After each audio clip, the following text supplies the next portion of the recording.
Bugün ya. Güzeldi.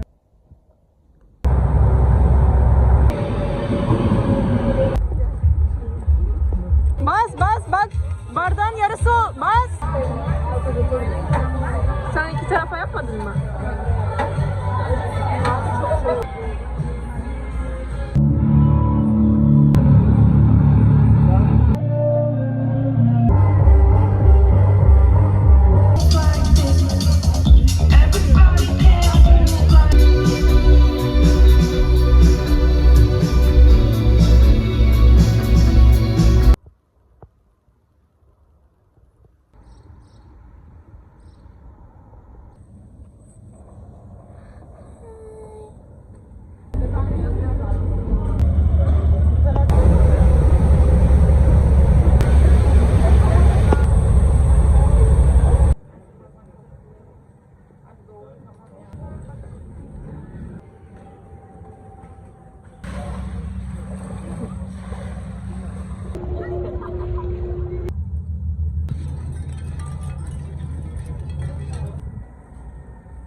Kaldır falan.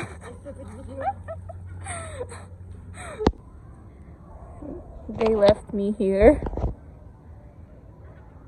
When are they gonna notice? They still didn't notice. But I like these better.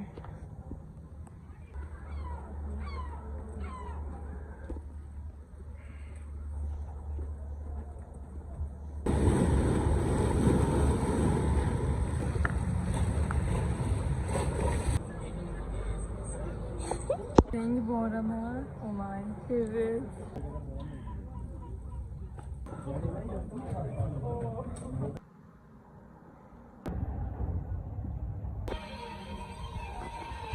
Tamam durun.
Dın dırın.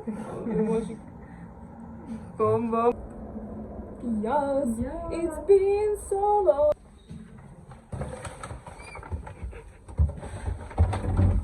Ön kamera mı? Arka kamera. Sizi çekiyorum yani. Çöpün yanında poz ver.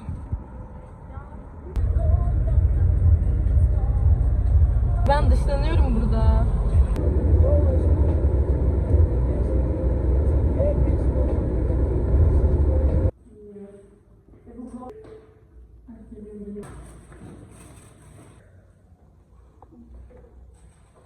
Evet ben çekerim. Tamam ben pastayı da tutabilirim. Tamam sen de müziği açarsın. İnternet gitti tamamen. Şimay sen dinleme.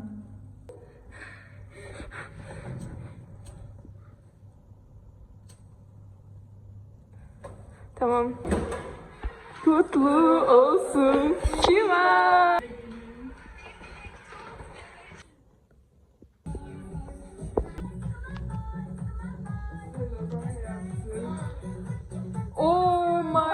Yes!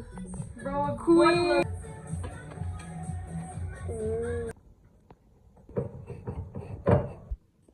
Gece girer. Defne. Hoş geldin kanka gruba canım benim. Pasta almışsınız. Tabii. Tiramisu da var. Evet. Yes! Yes! Da da da my darling, just set your pretty.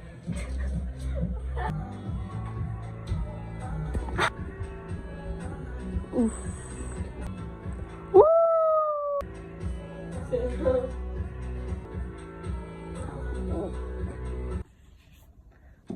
Engelledim seni. Bitches. It's really awkward going home like this.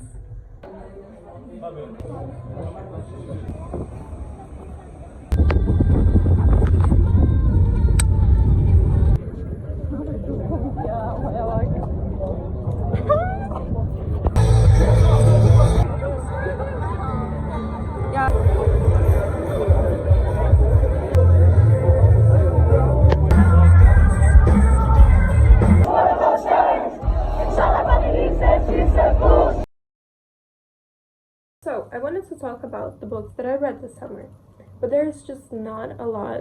There's just 3 books that I've read, which is so little. There's a reason why I've read so little, and that is that I've been playing a lot of video games in the summer, so I decided to smush everything together and talk about books that I've read, video games that I played, and also films that I've watched. First, I want to start with the books. So the first book I've read was Sunrise on the Reaping by Suzanne Collins. So my opinion on this book is probably a bit biased because I love the Hunger Games, I love the movies, I love the books. It's just something so nostalgic for me because I loved it in middle school, and I don't know. Also, I love Haymitch very much. He's like one of my favorite characters. So I gave this book 5 stars.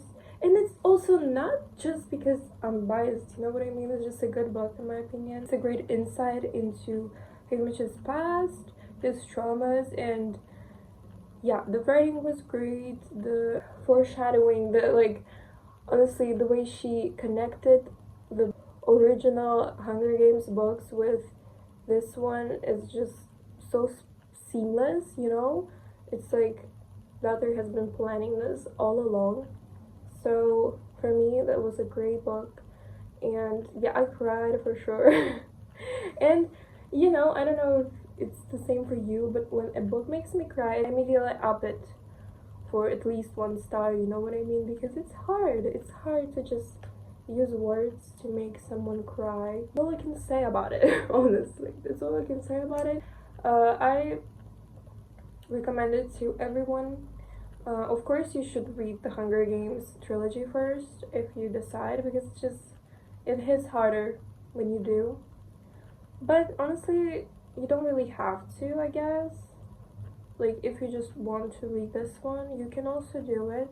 It won't hit as hard, okay? So, if you can, read the first trilogy and then this book. I also haven't read the President Snow's book at all. I don't even remember what it's called, because I'm just not interested in that dude. He's just disgusting, and I don't care about his past and what he's done, like what's happened to him. Like, I don't think there's anything to justify the things that he's done, so I'm just not interested. I have watched the movie though, so I know what happens, but of course watching a movie is not the same as reading the book. But the movie was great actually, and I'm so excited for Sunrise of the Reaping movie. I hope it will be great because I have really high expectations. Let's move on to another book. The next book is Over the Woodward Wall by A. Deborah Baker. So, I don't know where I found this book. I don't know where I found it because I've never heard about it. I never seen anyone talk about it. I don't know where I found it. I don't remember. And I went into it blind, which is my mistake. This is my mistake. Don't do it. At least when you read a book, look up the genres, you know? I think that's a good thing to do. But my stupid ass didn't do it, and apparently this is a children's book. But I honestly, after I understood, it was like halfway through, I understood that, man, these characters are children. They're probably like 11 years old. I was like, whatever, I'm too far in to DNF it, So I decided to finish it. It actually was not bad. I gave it 3.5. And the reason why is just, I'm first of all, I'm not the demographic for this book.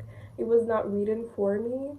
But it was really sweet. It's a whimsical book. It's about these two children. They live in a town that's everything is just always the same. They always, the whole lives, they walk on the same roads to the school. Everything happens the same day by day. They walk on the same street, and suddenly there is a wall that's haven't been there like at all. It's just haven't been there. There's suddenly a wall, and they decided to cross it, and then they are in this new world.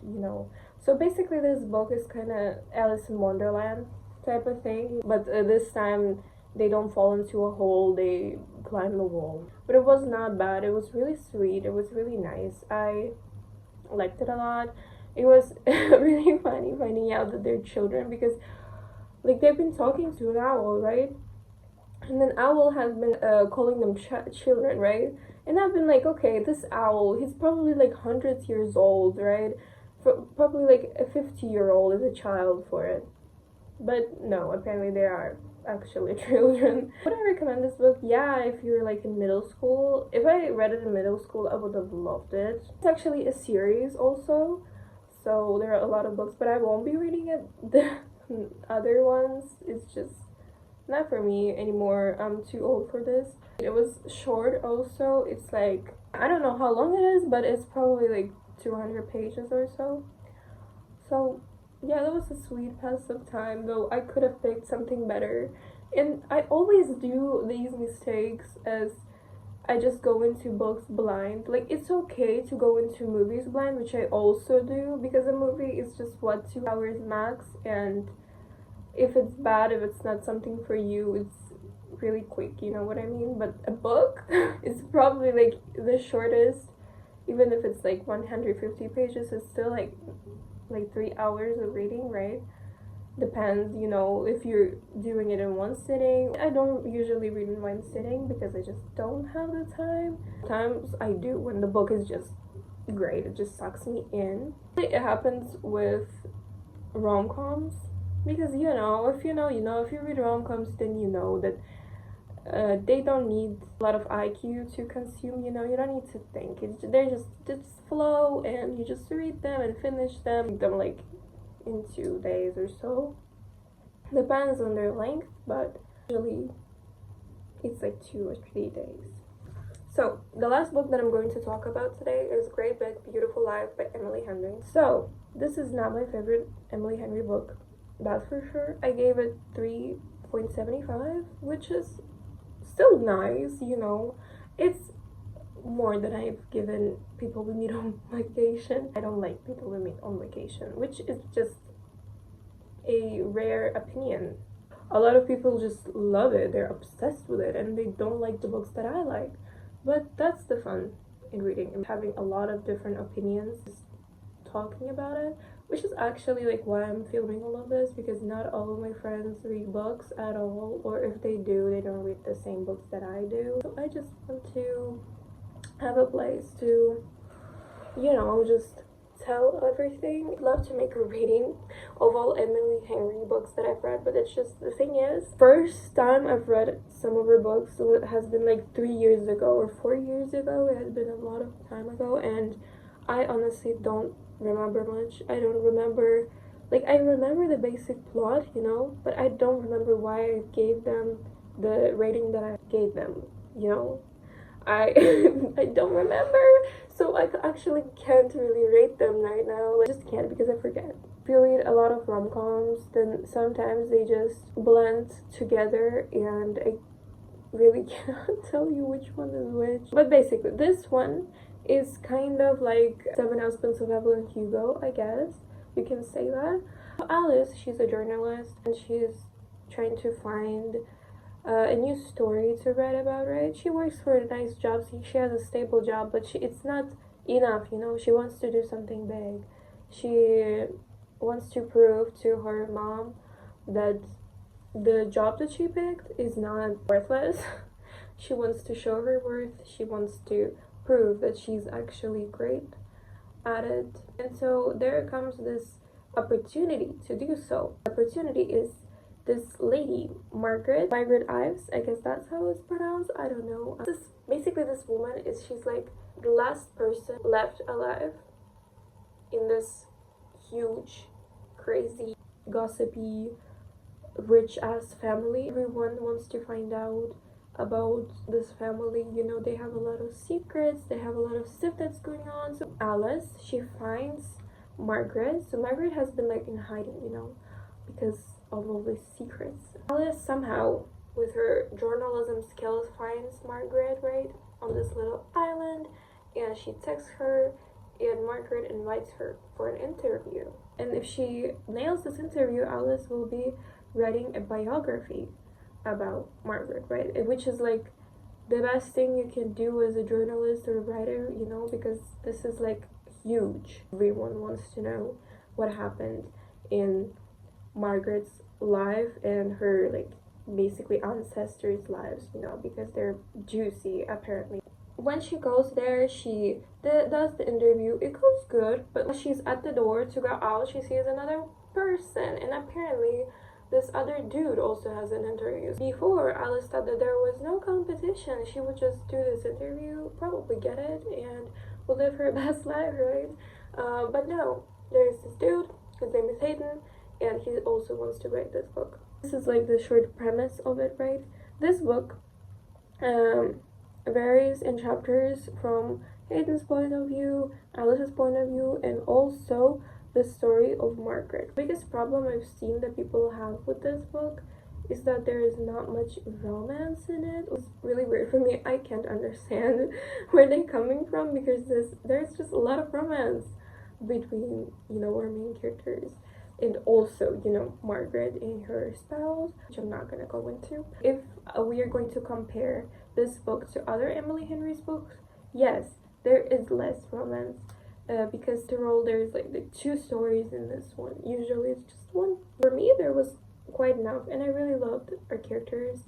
I thought they were sweet. I don't really remember them anymore. I'm filming this in October, in the middle of October, so I'm sorry if my memory disappeared.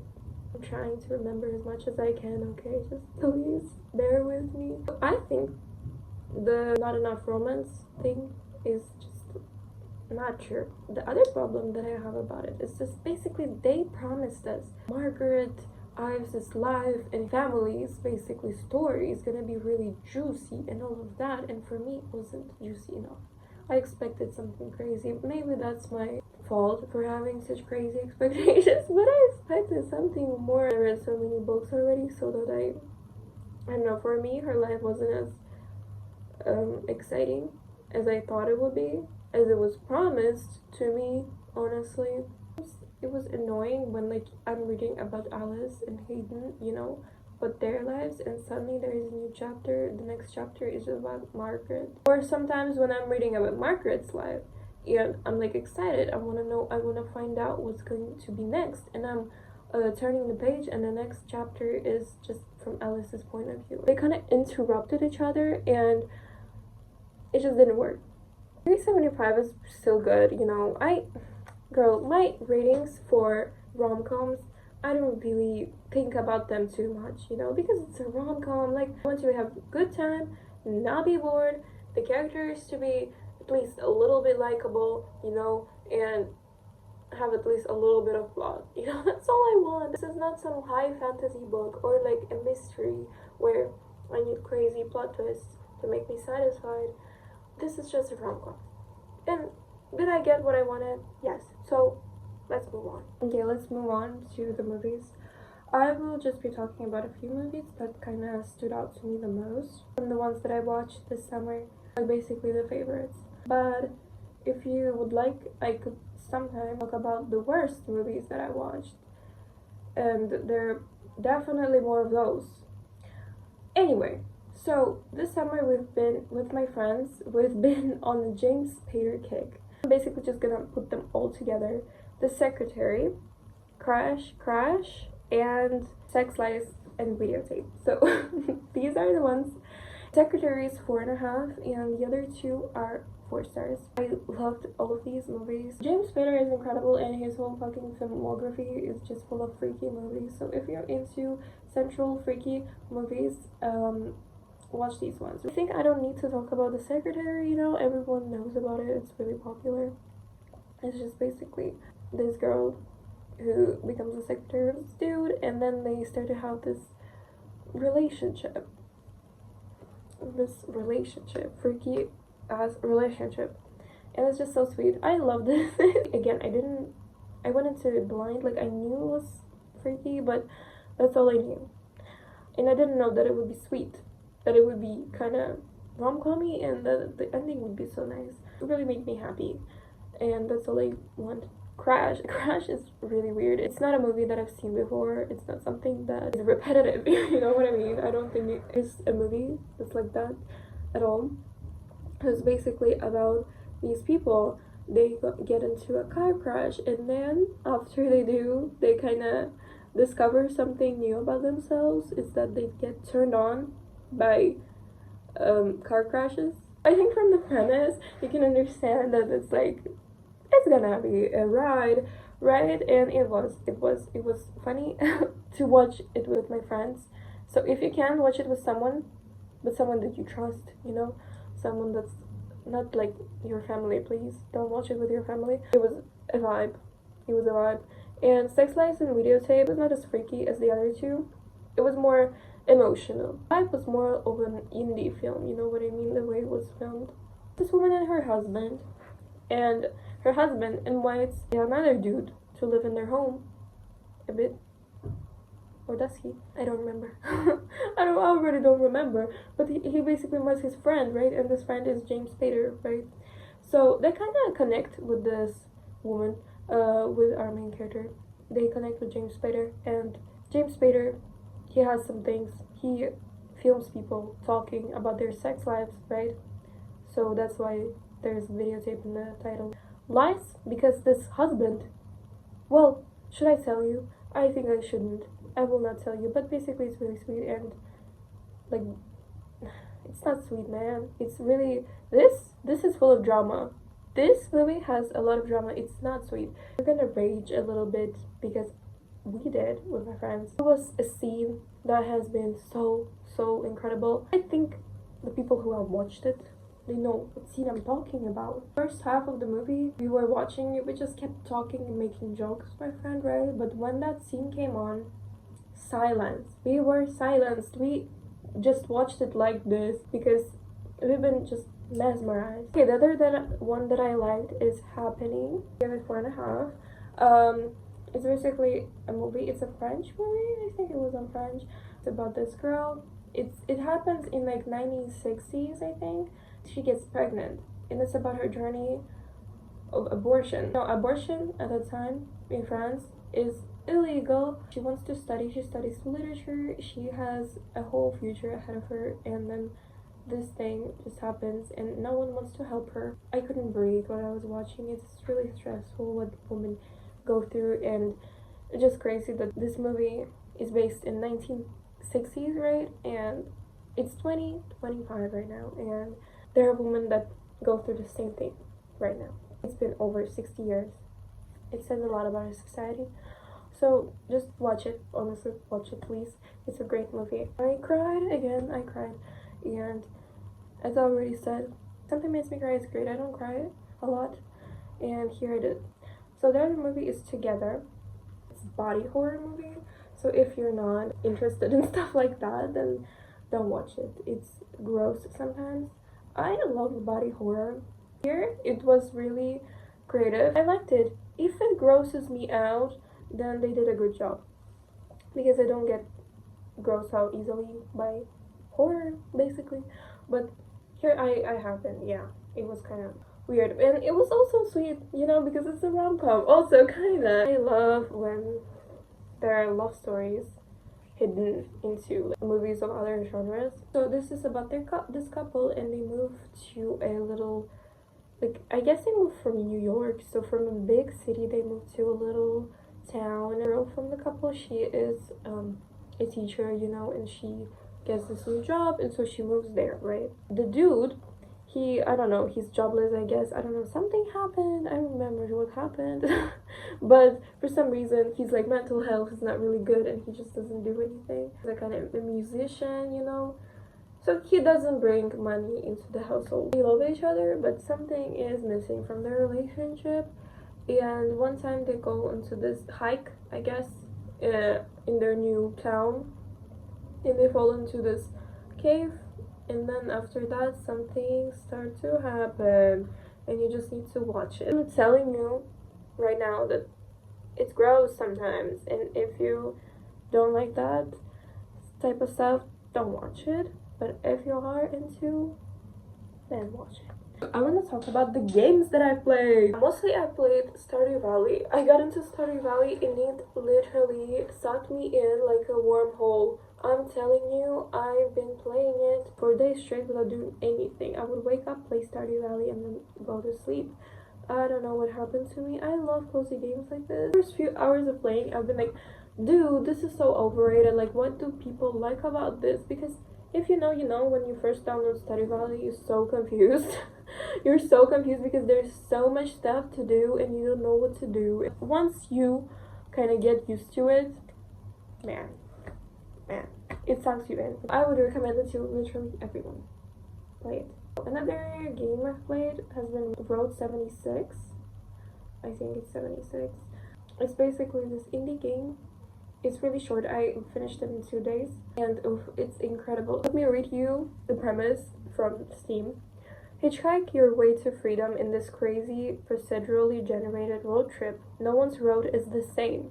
And yes, no one's road is the same. That's so cool, right? Every single person who plays this game plays it differently. You know, you get different stories, you get different roads, you know what I mean? It's really about politics. It's about this country, about the teens that are running away from this country because it's so bad. So you play from the point of view of those teens. There are a lot of characters that you cross, and all of these characters are connected. There have been some plot twists that I've been shocked about. I didn't expect. Though you shouldn't really trust me on this, because for me that's like usual. Rare for me to guess a plot twist. You can play it, please, because it's just cool and it's so short, you know, you won't lose anything by playing it. So the other game I played has been The Walking Dead, but just the first season. Oh my god, that game. I love The Walking Dead, the TV show. It's my favorite TV show, and I don't know why I haven't played The Walking Dead games. So I decided to change that, you know. I played just the first season. I will be playing the other ones, of course, but it's just, man, it really impacted me. It was really sad. I don't think I need to tell you much about this because it's The Walking Dead, bro. It's about zombies. It's about people and how they try to live in this apocalypse. You know what I mean? That's all I'm gonna say. And play it, please, especially if you like The Walking Dead. And if you don't like The Walking Dead, that, man, I don't understand you. But if you haven't seen The Walking Dead, please watch The Walking Dead. I love it. It's my favorite TV show. Oh, the other game I played has been Beyond Two Souls. As you can see, all of these games have a pattern. Like story-based games, you know what I mean? Choice matter stories, you know? I love playing choice matter stories because it's like basically a movie. You play a game, but it's a movie. I love that. Beyond Two Souls is about this girl, and we just go through her whole life, you know, this girl. And the thing is about this game is that the timeline is really random. Sometimes you go in a chapter and you're in her 20s. Sometimes you're when she's like 5 years old. About this girl, she has superpowers, kinda. She's connected to this entity. We don't know what it is, but maybe we will find out. I don't know. I'm not gonna tell you. Of course, fucking CIA takes interest in her, and basically there's a story of her trying to understand who she is, who this entity is, and just her journey with her life. I recommend this game also. It's really good. I think everyone has played it, like, honestly. So the next game. Oh my god. This game blew my mind. It's called What Remains of Edith Finch. It's even shorter than Road 76. It's really short. You can play it in just one sitting. It's just about this Finch family, right? And their deaths, I guess. What Remains of Edith Finch is a collection of strange tales about a family in Washington state. As Edith, you'll explore the colossal Finch house, searching for stories as she explores her family history and tries to figure out why she's the last one in her family left alive.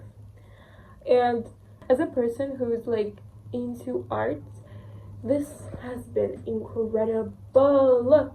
Though every single person's like, you know, there's like this family tree, and you find out the stories about each single person of the family. Every story has a different style of storytelling, you know, and a different style of animation. And oh my god, it is incredible. Just play it. Please just play it. It's really short. It's a masterpiece, honestly. I was left speechless after finishing it.